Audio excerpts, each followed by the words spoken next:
Oke, baik. Hari ini kita pengen ngebahas dua aplikasi raksasa yang hari ini sudah pasti banyak digunakan sama masyarakat Indonesia.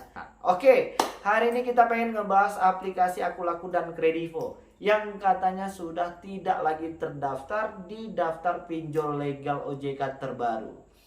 Siapa yang hari ini mungkin belum mampu melakukan pembayaran di dua aplikasi raksasa ini?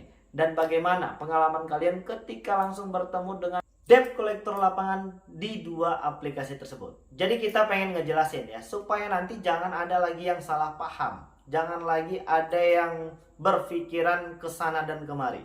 Untuk aplikasi Kredivo dan Akulaku itu memang tidak masuk ke dalam daftar list pinjol legal OJK. Loh, jadi bagaimana Bang? Karena mereka masuk ke dalam produk-produk pembiayaan, bukan untuk produk aplikasi pinjol. Lantas kenapa dua aplikasi ini bisa melakukan pengajuan pinjaman uang Bang? Banyak juga yang sudah berhasil melakukan pengajuan pinjaman uang di situ. Oke, untuk yang pemakai Kredivo tentu akrab banget ya sama yang namanya aplikasi Kredivest. Jadi hari ini untuk yang meminjam uang di aplikasi Kredivo itu masuk ke dalam program Kredivest. Dan Kredivest tersebut masuk ke dalam pinjol legal OJK. Kalian bisa lihat di urutan keberapa Kredivest hari ini. Jadi udah cukup jelas. Kredivonya untuk produk pembiayaan, Kredivestnya untuk melakukan pengajuan pinjaman uang. Jadi udah cukup terjawab. Itu untuk di aplikasi Kredivo. Lantas bagaimana Bang dengan aplikasi Akulaku? Siapa hari ini yang belum mampu melakukan pembayaran di aplikasi Akulaku? Ayo, kalian bisa menuliskan pengalaman kalian ketika menggunakan atau mungkin masuk ke dalam masa-masa jatuh tempo. Bagaimana perasaan kalian ketika mendapatkan puluhan nomor handphone baru menghubungi kalian? Kalian bisa menuliskannya di kolom komentar di bawah video ini. Untuk di aplikasi Akulaku. Dan benar, hari ini aplikasi Akulaku tidak ada namanya, tidak ada listnya di dalam 102 aplikasi pinjol legal OJK berdasarkan rilis terakhir dari Otoritas Jasa Keuangan. Benar, aplikasi Akulaku tidak tertulis di situ. Untuk aplikasi Akulaku sama seperti Kredivo, masuk ke dalam produk pembiayaan. Lantas kenapa mereka bisa memberikan pinjaman uang Bang? Nah, di aplikasi Akulaku itu kalau kita nggak salah sudah bekerja sama dengan Asetku, ya kan? Dan yang menggunakan aplikasi Akulaku jelas paham benar ini ya, dan mungkin sudah kenal banget sama dengan aplikasi Asetku. Akulaku adalah produk pembiayaannya dan Asetku adalah untuk produk pinjam meminjam uangnya. Jadi udah cukup jelas, dan dua aplikasi raksasa ini sudah berlegal standing legal OJK dan terdaftar serta berizin. Jadi sudah terjawab.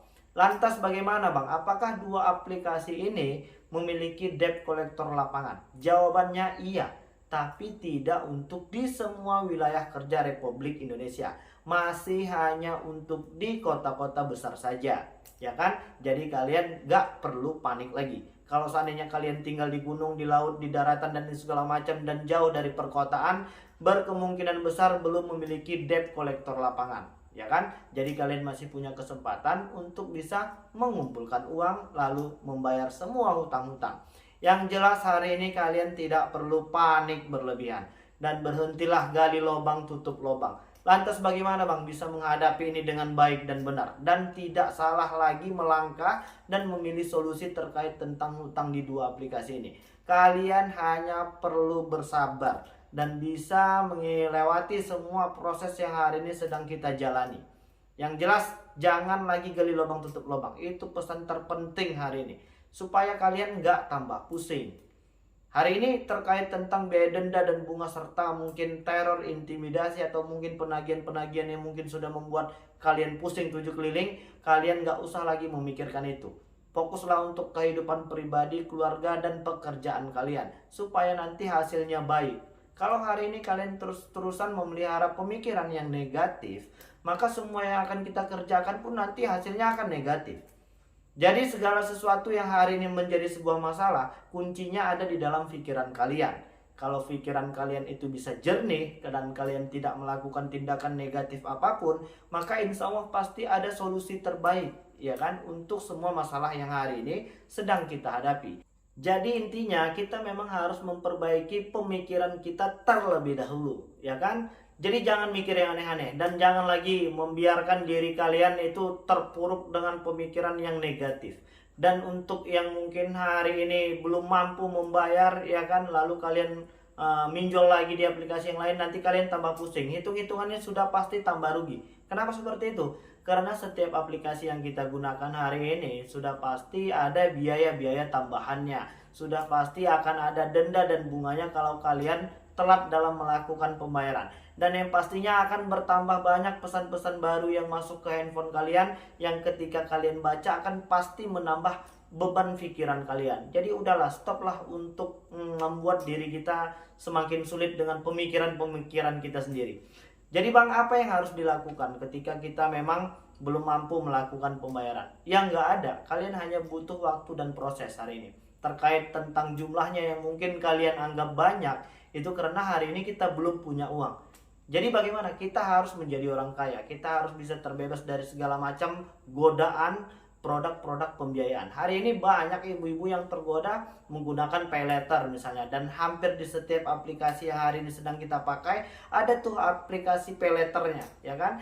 Jadi cobalah untuk menahan diri dan hawa nafsu, ya kan? Lebih baik menggunakan segala sesuatunya itu yang memang benar-benar kita butuhkan saja, bukan yang kita inginkan, ya kan? Ketika kita bisa mencukupi semua kebutuhan, maka insya Allah kita juga pasti bisa melewatinya. Tapi kalau kita sudah mengedepankan keinginan untuk beli iPhone, beli ini itu segala macam, dan sementara itu hanya untuk kebutuhan gaya-gayaan, maka nanti kita sendiri yang akan sulit untuk menyelesaikan satu persatu permasalahan yang hari ini sedang kita hadapi.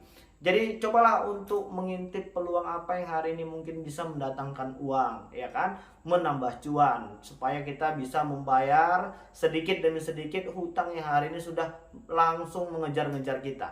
Apalagi yang mungkin sudah ketemu sama debt collector lapangan, ajak masuk ke rumah, sediakan makan dan minumnya, berbicara dengan santai, dengan sopan dan santun. Insya Allah pasti abang-abang debt collector lapangan itu juga akan mengerti, ya kan?